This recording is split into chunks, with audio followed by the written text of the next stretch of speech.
आपण आलो आहोत रावसाहेब मोरे साहेब यांच्या शेतामध्ये. हे शेतकरी बांधव गाव येथील रहिवासी आहे. गेल्या 4 वर्षापासून त्यांच्या शेतामध्ये त्यांनी SRT शकता हे पूर्ण आपण 4 वर्षानंतर ही टेक्नॉलॉजीने घेतली. नमस्कार. संजय मोरे, राहणार बाबुळगाव, तालुका फुलंब्री, जिल्हा छत्रपती संभाजीनगर. आणि गेल्या 2019 पासून मी SRT पद्धतीने शेती करतो. आता ज्या शेतामध्ये आपण उभा आहोत या शेताला मी 5 वर्ष झाली बेड बनवले होते. त्यानंतर आतापर्यंत या शेतात काहीच केलेलं नाही, म्हणजे टिलर वगैरे कोळपण्या नागर हे काहीच केलेलं नाही. म्हणजे नांगर वखर निंदणी हे कुठल्याही प्रकारचं कुठलाही काही नाही. त्याचा पुरावा तुम्हाला दाखवतो मी. हे बघा, हे जे खोडं दिसतं का, हे मागच्या पिकाची खोड आहे.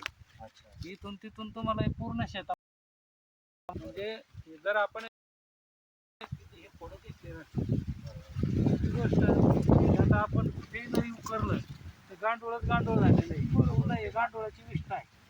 हे जेवढं दिसतं ना पूर्ण गांडूळाचं. म्हणजे आपोआप गांडूळ खत आपल्या जमिनीत आता हे गांडूळ खत आपल्या जमिनीत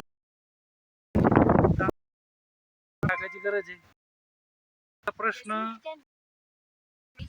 बऱ्याचशा शेतकऱ्यांचा की जर तणनाशक फवारलं तर जमीन खराब, जमिनीतली बॅक्टेरिया मारते. बॅक्टेरिया तर काही मरत डोळ्याने दिसणार आहे आपल्याला. जीवनची गांडूळ तर आता आपण प्रत्यक्ष बघितली.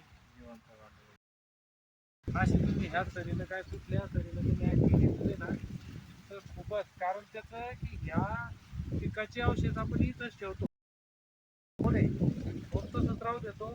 आणि शक्य झालं तर हिवाळची मालाची किस्ती करून तिथंच टाकतो आपण. हे पिकांचं मोडून घेतो आणि बाकीची सीझन मशीनने किस्ती करून हे पूर्ण शेतामध्ये टाकतो.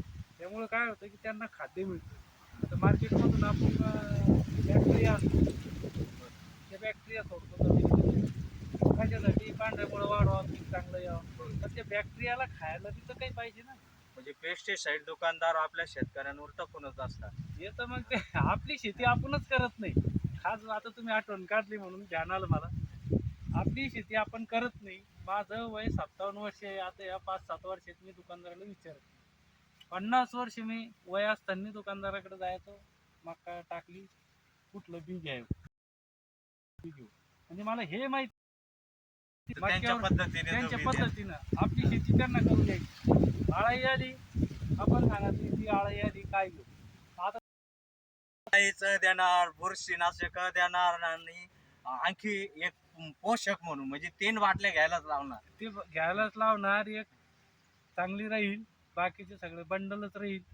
पण मला सांगायचं हे की आपली शेती करू द्यायची. बरं ते काही हुशार नाही, प्रत्येक दुकानदार हुशार आहे असं नाही.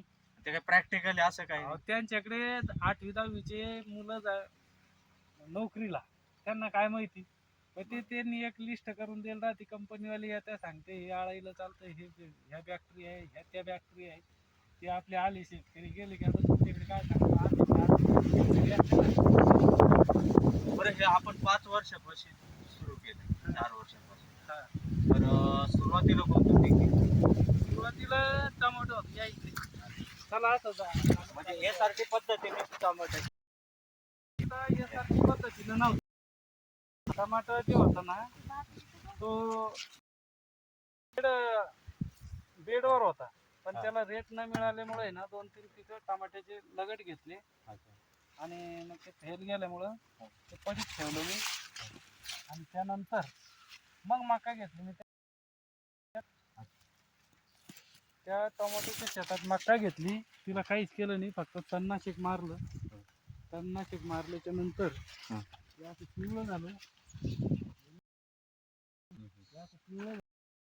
पिवळं झाल्याच्या नंतर मग आपण त्याच्यावर मका टोकननी करून दिली. त्या हाताने टोकननी केली आपण.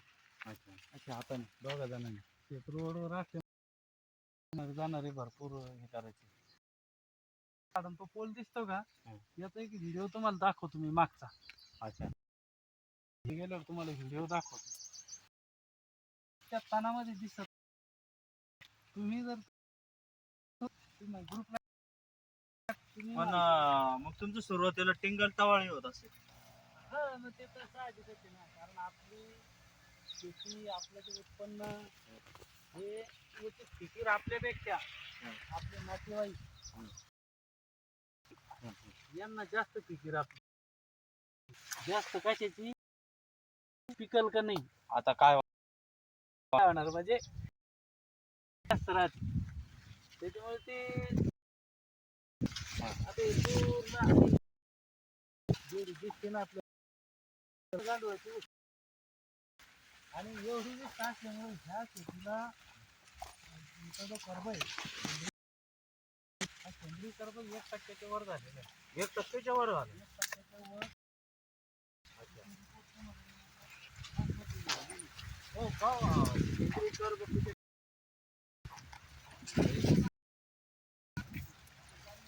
म्हणजे 2-2.5% पुढे नाही ना, का 4% वगैरे असं. एवढं तर नसेल. हा. का काही त्याचा अभ्यास नाही आपल्याला. हं. पण वैद्य साहेब आहे जालन्याचे, हा. त्यांचा जो कर्ब आहे हा. ना तो 2.5% आहे बहुतेक. अच्छा. आहेच बहुतेक म्हणजे आहे, कारण त्यांच्याकडे तशी report आहे.